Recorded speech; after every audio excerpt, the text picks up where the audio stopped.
Muhammad wa ala alihi wa ashabihi ajma'in. Kawan-kawan, mohon maaf barusan terkendala di salah satu media jadi seperti pisang katanya. Alhamdulillah rekan-rekan sekalian, kali ini kita ingin lebih banyak diskusi ya tentang tiga hal yang pernah kita bahas sebelumnya, yaitu PIN.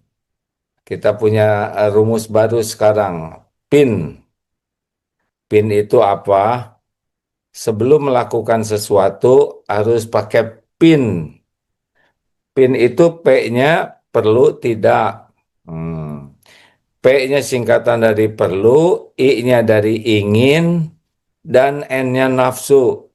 PIN. Apakah ini perlu? Apakah ini ingin? Apakah ini nafsu? Kenapa? Karena inilah yang akan menjadi pembawa ataupun alasan kita bertindak.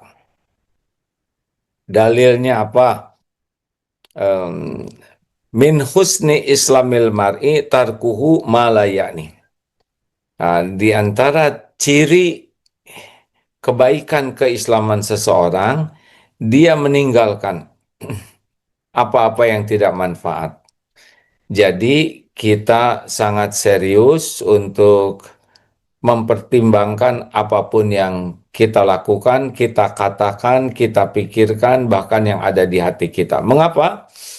Dalil lainnya Al-Isra ayat 7. In ahsantum li anfusikum wa in asatum falaha.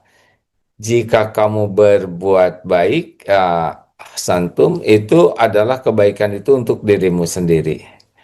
Dan kalau sebaliknya kita berbuat tidak baik, keburukan itu akan menimpa kita. Jadi kita harus sangat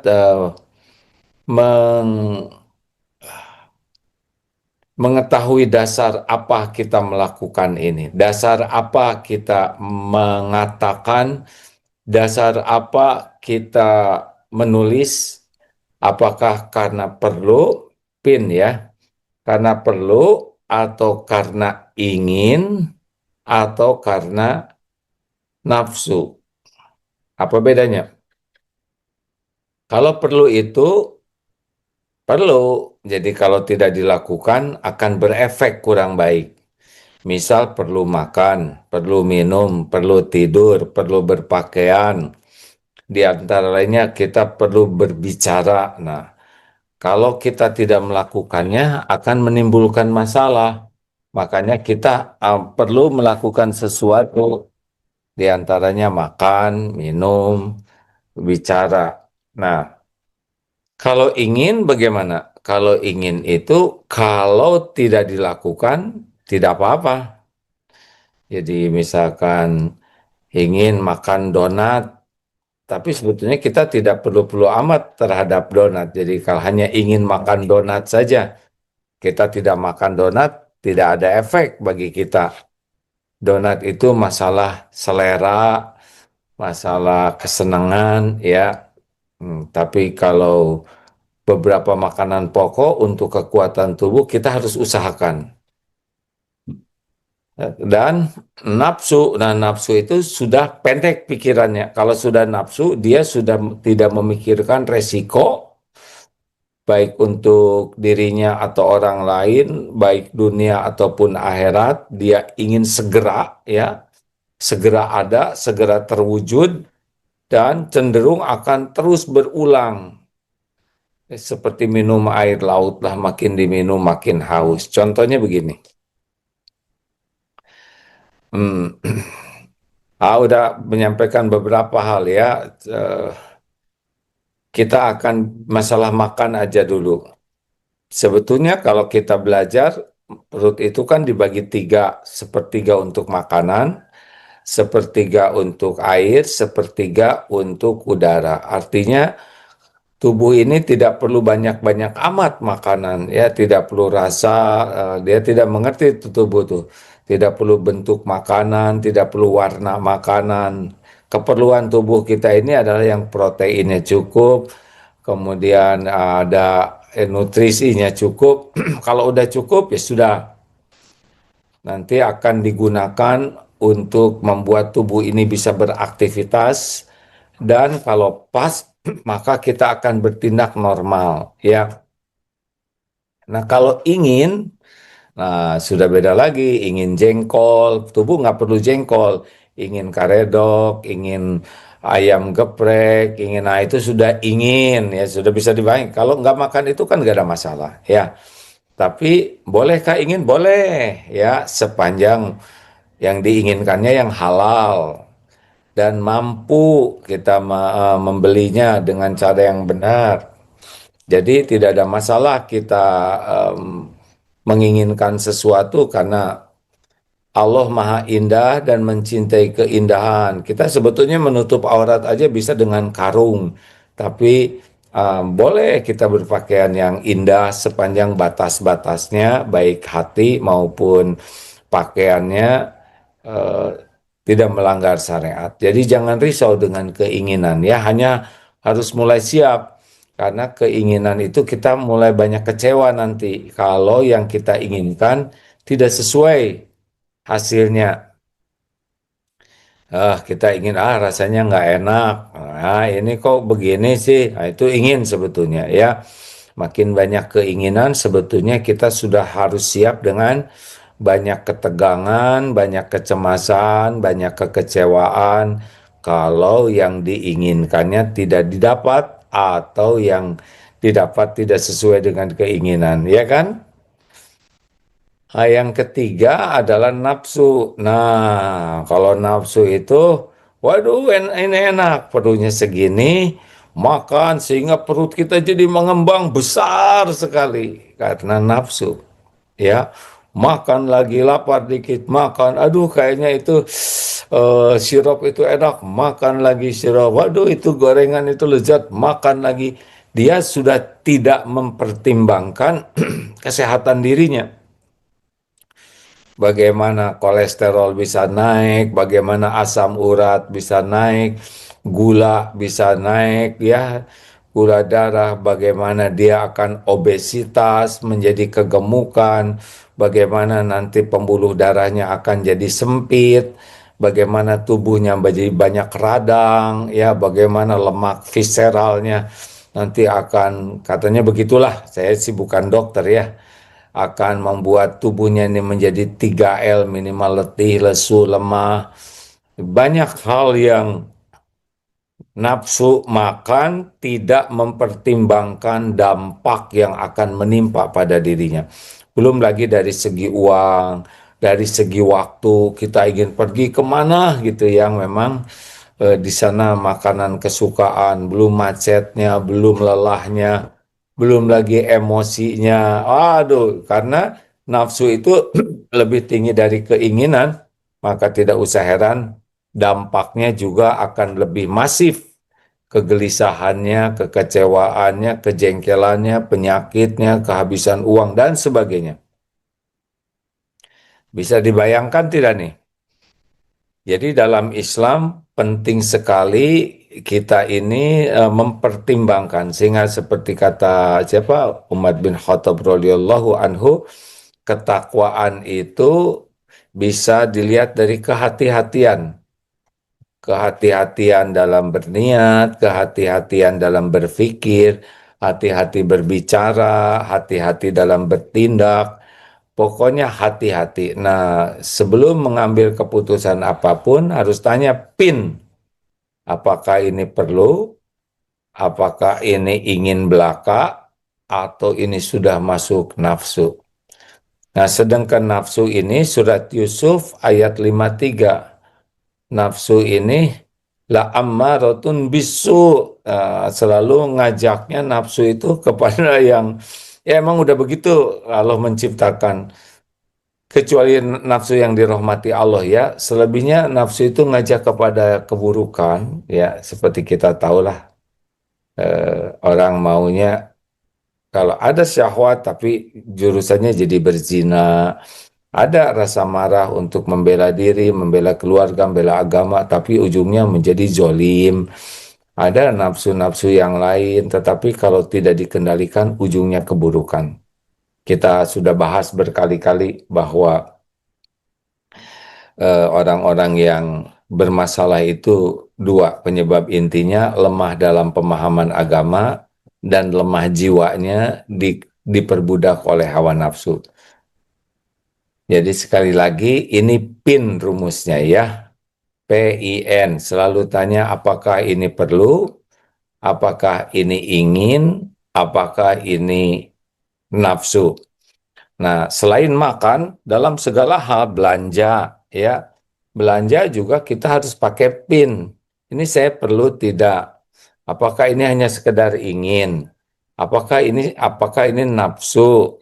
Nah, masih ingat kemarin tentang em, bicara sekarang. Bicara juga ada yang perlu bicara. Falyakul khairan, auliyasmut berkata baik atau diam. Jadi kita perlu bicara sepanjang bicara ini membuat jadi jelas ya duduk perkaranya. Jadi bisa nambah iman, bisa nambah amal soleh.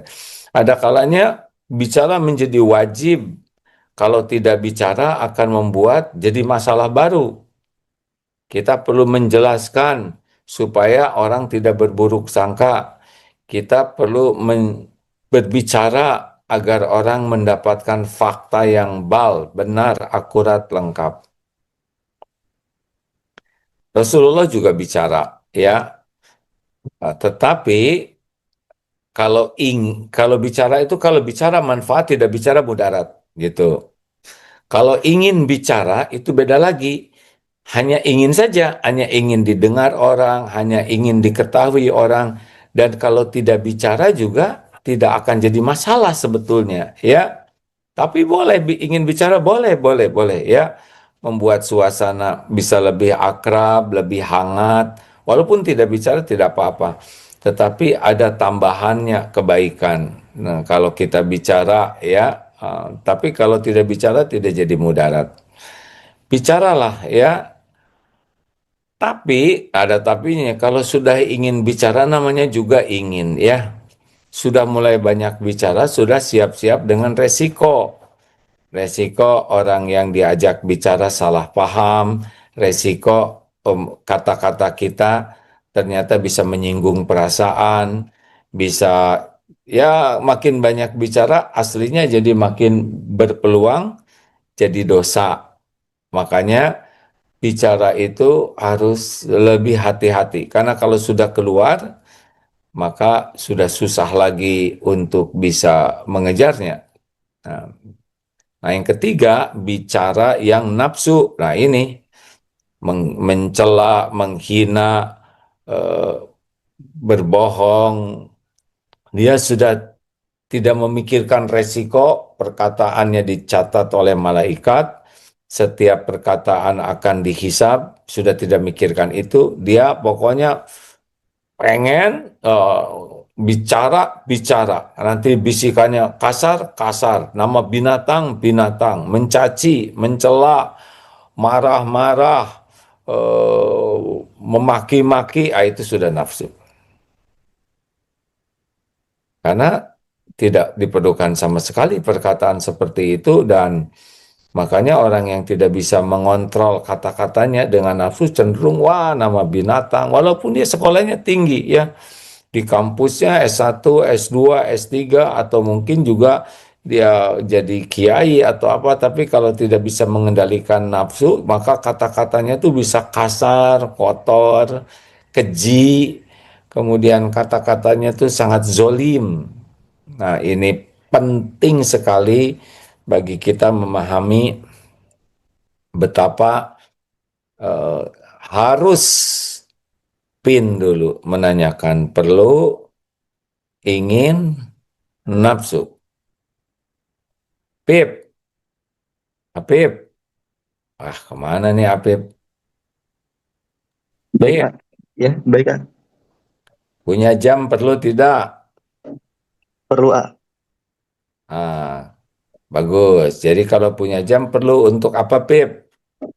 Untuk melihat waktu, Kak, Ya, menunjukkan waktu yang tepat. Kalau merek jam itu ingin atau perlu? ingin, Kak. Bagus. Jadi kalau orang punya jam bagus-bagus itu karena perlu atau karena ingin? Karena ingin A. Wah, wah. Kalau orang banyak jamnya, mahal-mahal, itu apa, Pin?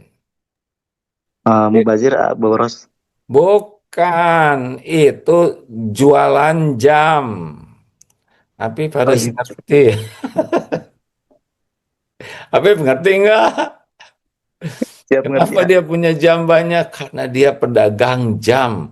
Jangan dianggap itu diperbudak nafsu, karena itu cari nafkahnya. Atau dia beli jam, ya, kemudian jadikan aset, karena jam ini bisa suatu saat dijual lagi dan harganya tidak turun. Nah, makanya kita jangan menilai orang lain. Wah, ini orang ini diperbudak keinginan. Wah, orang ini diperbudak nafsu. Padahal kita tidak tahu ilmunya, ya. Lebih baik kepada diri sendiri aja dulu, ya. Fokus apakah ini perlu, ini sekedar ingin, atau ini diperbudak nafsu. Kalau kita bisa selalu berpikir dan mengambil keputusan dengan baik, ya, kita akan minimal masalah baik di dunia dan akhirat. Karena aslinya makin kita diperbudak keinginan, ya kita akan lebih ribet hidup ini.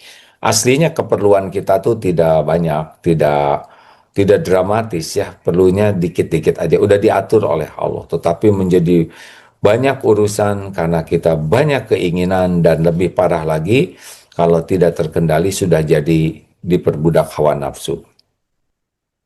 Makanya disebutkan dalam surat Al-Mu'minun yang awal itu qad aflahal mu'minun alladzina hum fi sholatihim khoshi'un walladzina hum 'anil lagwi mu'ridun. Sangat beruntung orang yang beriman, khusyuk dalam sholatnya, dan meninggalkan segala hal yang tidak manfaat, segala kesia-siaan. Artinya yang perlu-perlu sajalah. Cukup, kita akan tukar pikiran ya, silakan. Baik A. Dibunyikan, Pin, sebentar ya.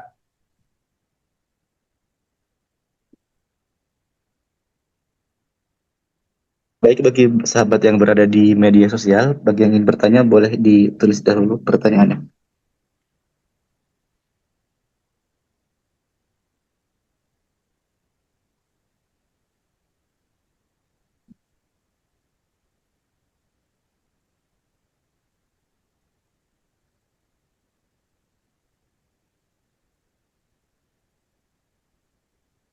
Ya, silakan.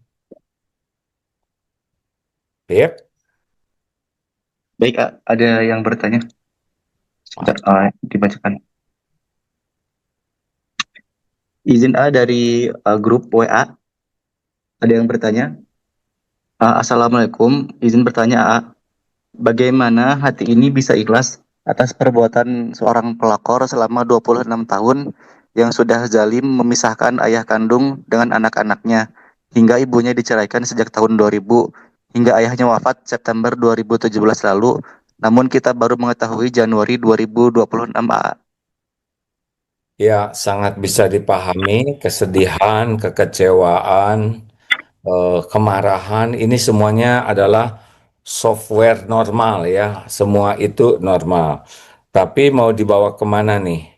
Mau dibawa dendam, mau dibawa marah terus-menerus, mau dibawa sakit hati sepanjang hayat, atau dibawa jadi amal soleh. Maaf kalau mengulang lagi ya, silakan buka surat At-Taghabun ayat 11. Ma asoba min musibatin illa biiznillah. Tidak ada satupun musibah yang menimpa kecuali dengan izin Allah. Wa may yu'min billah yahdi qalbah. Barang siapa yang beriman kepada Allah, Allah akan memberi petunjuk di hatinya. Wallahu bikulli syai'in alim.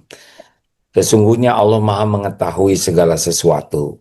Jadi semua musibah apapun bentuknya adalah izin Allah, dan iman kita kuat, Allah ngasih petunjuk ke hati kita bagaimana memahami dan menyikapinya. Surat Al-Hadid ayat 22, dua dua dua tiga ya. A'udzubillahi minasyaitonirrajim. Ma asaba min musibatin fil ard. Tidak ada satupun musibah yang menimpa di bumi ini, wala fi anfusikum, dan juga pada dirimu, illa kecuali fi kitabim min qabli an nabra'aha, kecuali sudah tertulis di lauh mahfuz sebelum kami mewujudkannya. Inna dzalika 'alallahi yasir. Sesungguhnya yang demikian itu mudah bagi Allah. Likaila ta'sau ala ma fatakum wala tafrahu bima atakum wallahu la yuhibbu kulla mukhtalin fakur. Agar kalian tidak terlalu berduka cita dengan apa yang luput darimu, yang kejadian yang enggak cocok itu ya. Jangan sampai terlalu perih dan jangan terlalu bersuka cita dengan apa yang Allah berikan padamu. Karena emang begitu, Allah udah ngasih, bersyukur harus. Tapi menjadi euforia tidak boleh, karena emang udah begitu takdirnya. Sesungguhnya Allah tidak menyukai orang yang sombong lagi membangga-banggakan diri. Jadi memang sudah tertulisnya begitu yang harus diterima. Faman rodiya falahu ridho. Barang siapa yang ridho menerima takdir yang Allah tetapkan, ya maka Allah akan ridho kepadanya. Dan barang siapa yang tidak mau menerima takdir, padahal takdir itu sudah terjadi, waman sakito, maka Allah pun menjadi murka kepadanya. Nah, cirinya kalau orang ridho pasti Allah tahu, hatinya dibuat lapang, oleh Allah jadi lapang, dilapangkan jadi lebih tenang, kemudian oleh Allah dibimbing, bisa bersikap, berkata, berpikir yang jadi kebaikan, lalu Allah memberikan pahala dan ampunan ya, karena kalau pahit ada ampunan.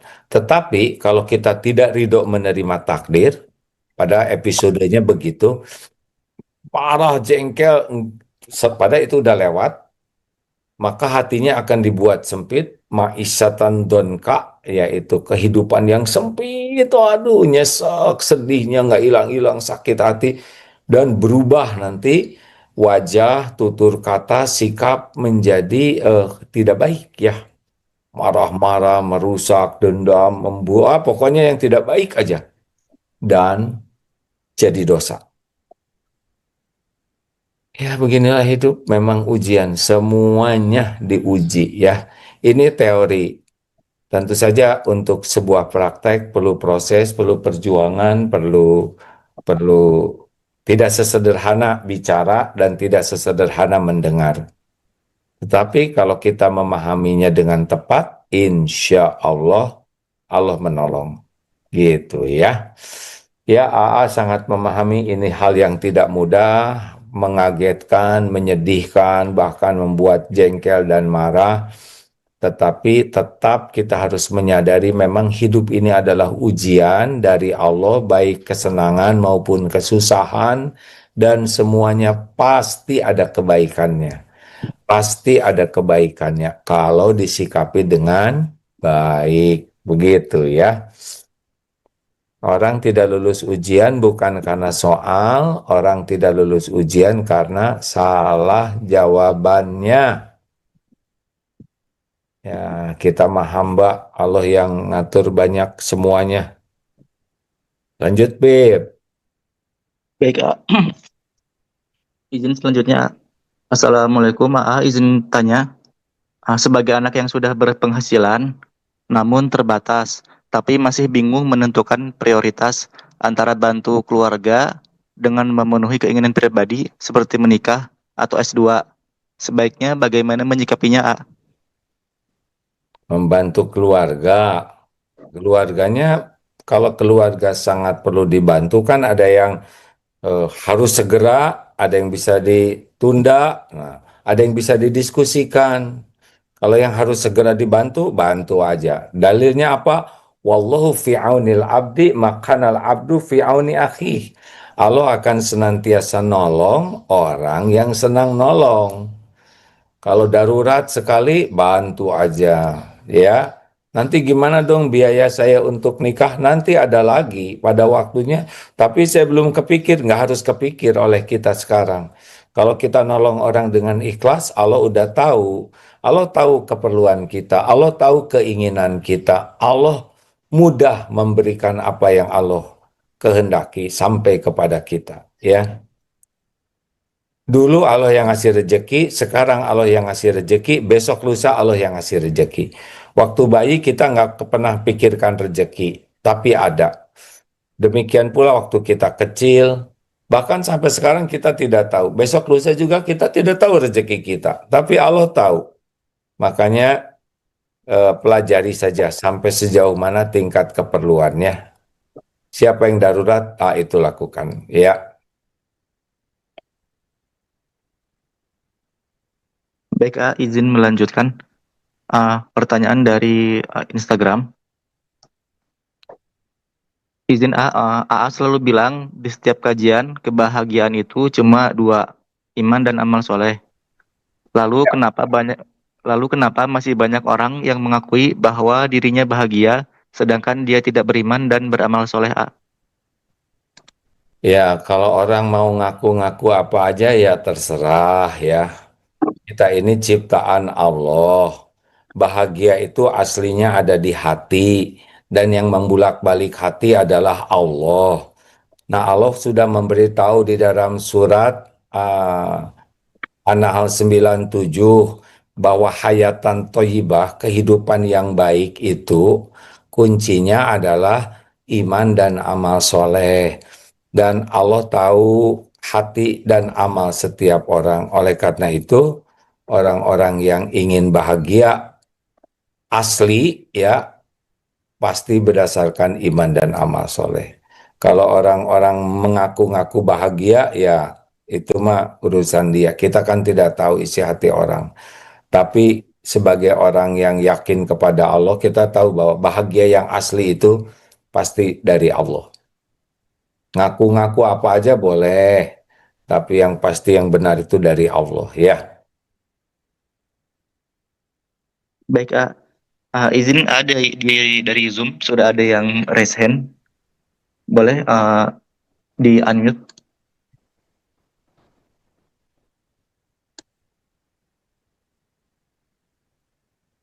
Assalamualaikum. Waalaikumsalam warahmatullahi wabarakatuh. Alhamdulillah bisa konsultasi sama A. Semoga selalu dalam lindungan Allah. Amin ya rabbal alamin. Silakan. Gini saya dulu setelah keluar SMA dengan keilmuan sedikit pernah mengajar di lingkungan itu sebuah TK Al-Quran, TK TPA dulu. Kemudian setelah sekarang sudah tidak, dan sekarang ternyata saya ikut lagi belajar tahsin dan fikih-fikih yang lain. Ternyata apa yang saya dulu ajarkan ke anak-anak itu banyak kurang dan salahnya gitu, saya sering dalam hati saya tuh gimana cara mentaubatinya gitu, Satu, harus memahami bahwa kita jadi tahu ilmu juga dengan izin Allah. Jadi dulu kita niat ngajar dengan keilmuan terbatas. Dan Allah tahu mana yang bagus, mana yang kurang bagus, mana yang salah. Allah menyaksikan. Lalu Allah menolong sekarang diberikan ilmu baru yang membuat kita menyadari bahwa dulu ada yang kurang dan ada yang salah.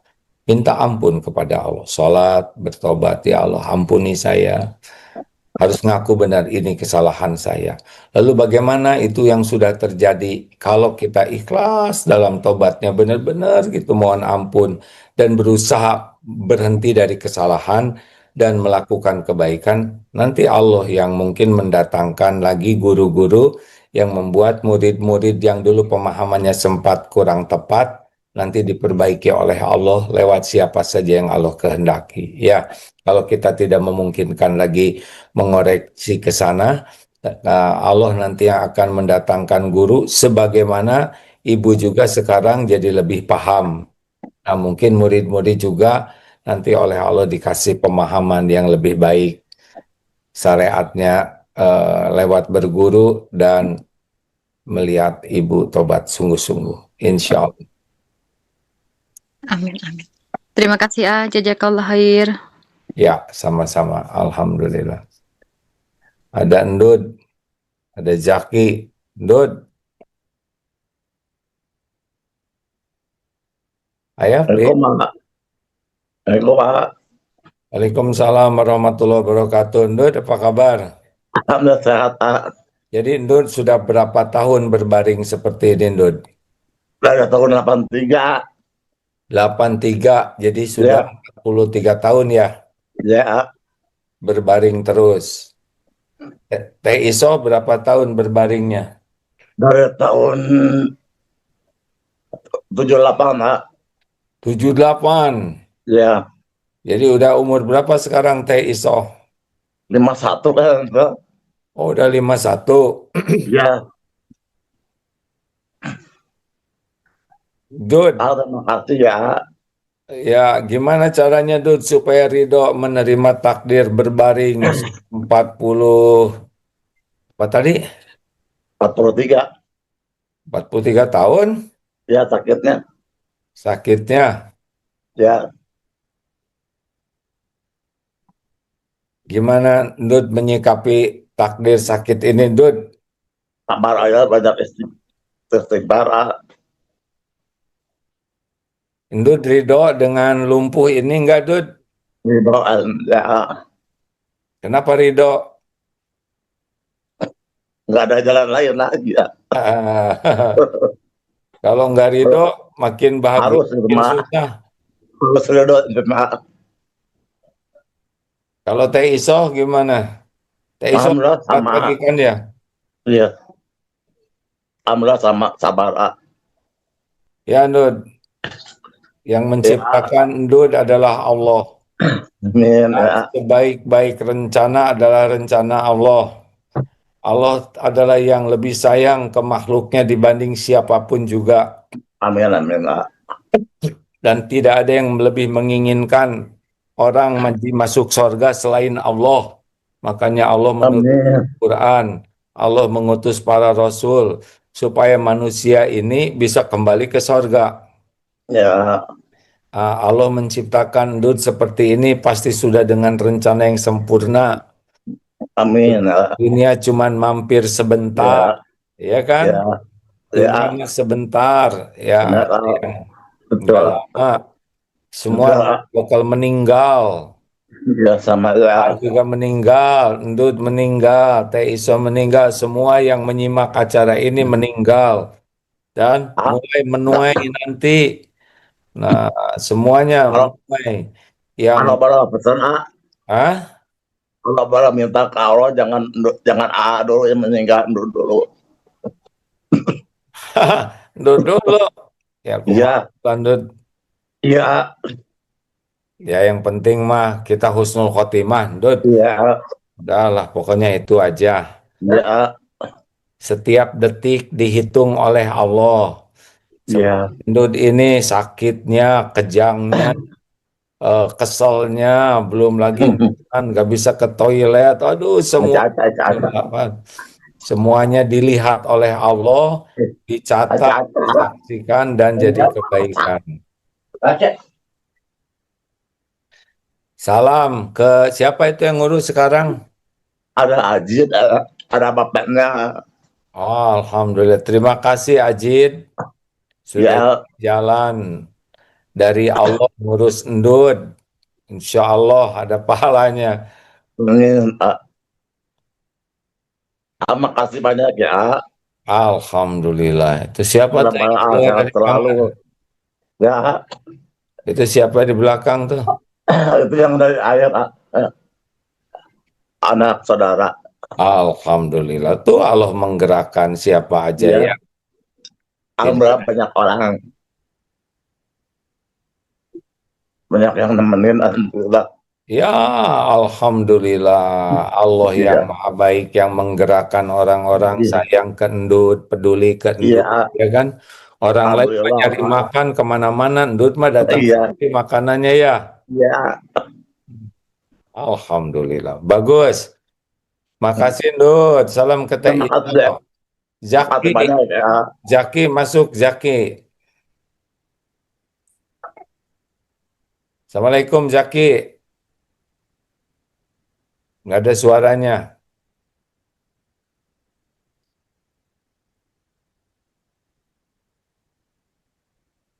Halo?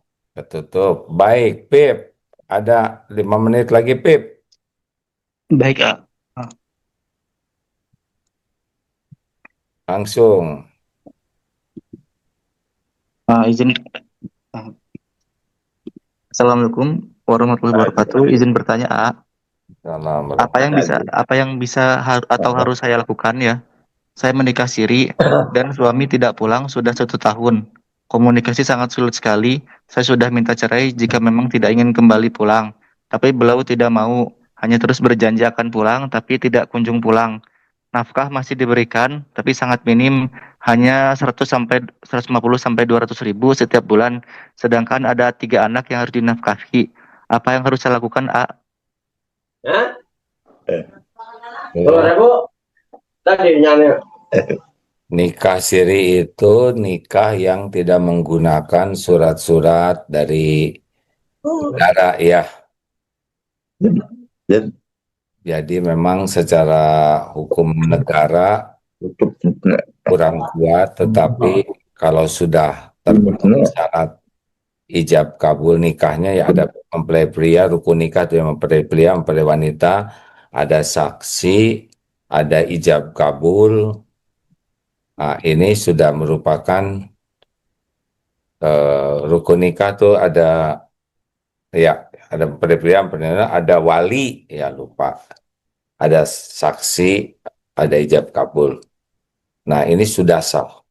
Hukumnya kalau itu mah dosa. Kalau udah kayak gini gimana? Maka hanya Allah lah yang kuasa menyelesaikannya. Pertama tobat ya, jangan-jangan banyak hal yang bisa mengundang ujian ini jadi seperti ini. Lalu banyak minta tolong kepada Allah karena yang bisa mendatangkan suaminya itu adalah Allah supaya ngebalikan hati suaminya bisa bertanggung jawab. Lalu banyak baca Quran atau di rumah selain kerja menjemput rezeki supaya makin barokah. Kalau orang sudah banyak sekali berzikir diantaranya sholat, baca Quran dan kebaikan-kebaikan lainnya Allah akan nolong. Terus kepada Allah minta tolong diberi petunjuk bagaimana menyelesaikan masalah ini ya. Karena kan menghubungi susah, ini susah tapi Allah menguasai segala kejadian. Mudah-mudahan Allah segera beri jalan keluar. Kuncinya 5 yang biasa disampaikan. 1, berbaik sangka kepada Allah. Di balik ujian ini pasti ada kebaikan. 2, perbaiki sholat dan perbanyak sholatnya. Yang ketiga, perbanyak sedekah. Kebaikan itu sedekah juga. Yang keempat, Quran yang banyak, baca Quran diantaranya surat Al-Baqarah yang kalau bisa itu kan membawanya akhdah barokah watarkah hasrah, membawanya keberkahan, meninggalkannya penyesalan. Dan yang kelima, banyak tobat, banyak istighfar di samping amal-amal lain ya. Beb, satu lagi terakhir ya. Baik, A. Agak Assalamualaikum, AA dan tim. Jika kita sedang berniat dan menabung untuk umroh, tiba-tiba orang tua cerita bahwa beliau memiliki hutang. Mana yang lebih utama, AA? Apakah berumroh dulu atau membantu hutang orang tua? Hatur nuhun, AA. kalau menolong orang tua, apalagi membayarkan hutangnya, ini sesuatu amalan yang luar biasa besarnya. Anak itu wajib menolong orang tua. Umroh itu sunnah ya. Jadi bagusnya lakukan yang lebih penting. Berbakti itu wajib. Orang tua dalam kesulitan besar, bayarkan aja. Nanti gimana? Uangnya habis buat umroh? Dengar ya, yang ngundang umroh tuh Allah. Kalau Allah mengundang, pasti akan berangkat ke sana. Banyak jalannya, tidak harus kepikir. Tapi kalau Allah belum mengundang, walaupun ada uang, ada sehat, ada kesempatan, belum berangkat. Nah, sepertinya ini Allah memberikan ujian ladang amal yang lebih besar. Insya Allah nanti juga oleh Allah diundang ke sana. Insya Allah. mudah bagi Allah ya memberangkatkan. Yang membuat seseorang bisa berangkat umroh itu aslinya ya undangan Allah, bukan punya uang. Kalau Allah mengundang walaupun tidak punya uang nanti ada jalannya. Walaupun punya uang kalau Allah belum mengundang pasti nggak nyampe. Oleh karena itu sempurnakanlah. Ya, jangan ragu-ragu. Allah melihat semuanya. Ujian orang tua berhutang ini juga dengan izin Allah. Makanya harus CBY, cepat kembali ke Allah, cepat ingat Allah, banyak mengingat Allah dan yakin kepada Allah yang maha dekat, maha mendengar, maha melihat, maha mengetahui segalanya, dan tidak ada satupun yang bisa terjadi tanpa izin Allah. Terima kasih sahabatku sekalian, pakailah PIN terus ya. Perlu, ingin, nafsu. Mudah-mudahan ini ada manfaatnya. Terima kasih semuanya. Subhanakallahumma bihamdik. Asyhadu alla ilaha illa anta astagfiruka wa atubu ilaik. Assalamualaikum warahmatullahi wabarakatuh. Waalaikumsalam warahmatullahi Waalaikumsalam wabarakatuh. warahmatullahi wabarakatuh. Terima kasih Agim. Maaf tadi Oke. eh, Tidak kalah. mau